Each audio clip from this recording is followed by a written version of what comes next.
What does he say about this homosexual thing? Well, he's saying that a lot of them are angry Christians. Exactly. That they're not really atheists, they're just rebelling against the church. You also accept the values, customs, and traditions of traditional African people. It is not a traditional African custom. It is a European Greco-Roman social custom. That's right. Okay? This is a historical fact. Western individualism. Right, exactly. This is historical fact. And it's not just me saying So you're saying basically it's selfish. It's all about like me. Yes, me. individualism. Right. It's same-sex relations. You're in love with yourself. You have a relationship with yourself. Hello and welcome to Atheist Bible Study. I'm Joe Dixon. Each week I read from the Bible, drink an alcoholic beverage, and then say shit about the Bible. It is a lot of fun. But on this particular episode, ladies and gentlemen, I thought it was important that I give you the secret history of how homosexuality got to Africa. Hint, the white man did it. So see what happened. One day in Europe, this is this white dude hanging around saying, you know, I am really mad at God. I gotta find a way to rebel against God. What's a good way to rebel against God? I know, I'll have sex with another man. That ought to piss God off. So the guy went over, he's like walking around, would you like to have sex with me? Would you like to have sex with me? And then he finally found another dude and said, listen, dude, are you mad at God? You're rebelling against God? And the guy said, yeah, as a matter of fact, I am. Well, would you like to have sex with me? Because I'm rebelling against God too. And the guy said, okay, well, that sounds like a good idea. I've never been attracted to a man, never been interested in touching a man in any sort of sexual way. But if it means rebelling against God, well, heck, right away. So, all right, so they do it. Man love. And then they go, well, this is great. But we need to spread this homosexual thing around here. And they go, well, let's find some women. He said, women? For what? No, we're going to make them lesbians. Oh, that's right. So they went and found two women who were willing to do it. Two women did it, and they suddenly become lesbians, and they go, oh, great, because we're mad at God, too. That's what we do. That's what gay people do. When they're mad at God, they decide to become gay. Anyway, so they said, okay, great, here we are in Europe. We've had same sex, and while we all hate it, if it means pissing off God, we're going to keep doing it. But now what? What should we do now? I said, well, you know what? I understand the Africans have never, ever, ever heard of the concept of same-sex love. Alien to them. It's not in their tradition.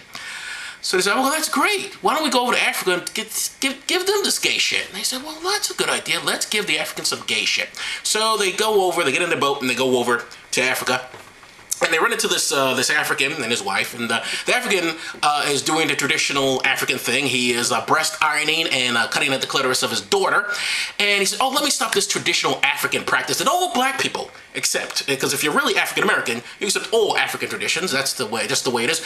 Black people are the Borg of the human race. Doesn't matter. Just if one black person's doing it, we're all doing it. We all believe it. That's what this is. So anyway, so he stops cutting off the clitoris and breast ironing, and he goes over to these two white people. He goes, hello, white man. Hello, white women. And the white woman said, hello, black man. And the white guy said, hello, African man, black man, whatever we want to call you this week. And the guy says, oh, well, what are you doing here in Africa? And they said, well, we're here to give you this new thing. And the African said, well, what's this new thing you're going to give me? Well, let me put it this way. Have you ever felt like rebelling against a god or something? And the guy said, well, I am a little tired of the whole god concept. And he said, well, that's great, because I got this thing called homosexuality. And you see, in the homosexual thing, a man has sex with another man, and a woman has sex with another woman. And the African goes, well, that's interesting. Interesting concept. You know what? I think I will give this homosexuality a try. And they said, well, that's great. And so the guys have sex with the guys, the women have sex with the women, and then they go, well, that's great. And so suddenly they just spread it all out. The whole traditional African societies are ripped asunder, just pitting it all over the place. All the gays, gay, it's just gay cooties everywhere. Gay. And they also, they love themselves. If you love yourself, you have sex with someone of the same gender. That's love. Certainly you don't masturbate. That'd be crazy. No. no. You see, love, when you love yourself, you have sex with other people. That's how you love yourself.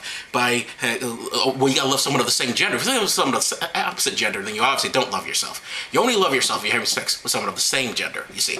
So anyway, so they do that, and it goes through history, and for some reason, it just sticks to black people. Just weird. You would think this untraditional thing that black people have never done would go wither away on the vine, because who wants to, well, why would they continue to have sex with each other if they're not enjoying it? And they can't possibly enjoy it because they're only doing it to rebel against God. So it's very strange. So I went through all the generations, just stuck. Like Bernard Rustin, a gay man, helped to put together the March on Washington.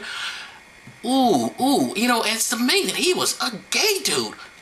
Busy rebelling against God, hanging out with Martin Luther King, no less. Martin must have been very confused about this. James Baldwin, also a gay, a writer, brilliant writer, wonderful writer.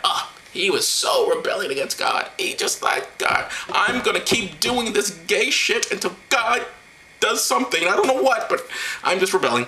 Then there's Alvin Ailey. Alvin Ailey, the famous dancer, puts together his dance group. Boy, was he rebelling against God. Because he's not a traditional African. What does he know?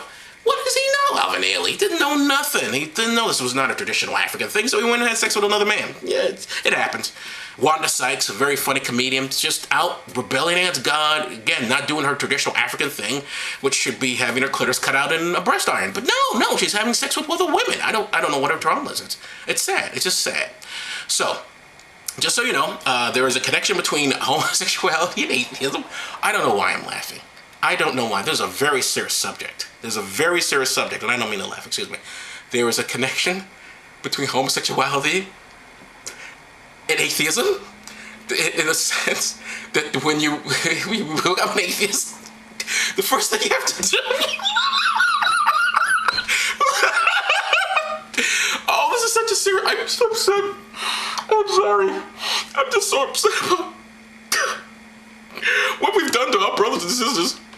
Oh, here we should be, collected together. Instead, we're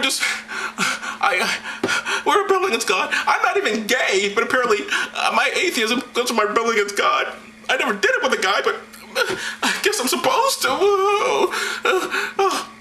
But anyway, atheism and homosexuality, the agenda of the atheist is that rebel against God, which means you have sex with another man and you destroy traditional African societies. That's the agenda, and I'm just shocked that I'm part of this. I'm sorry. I'm part of this. Excuse me for a minute.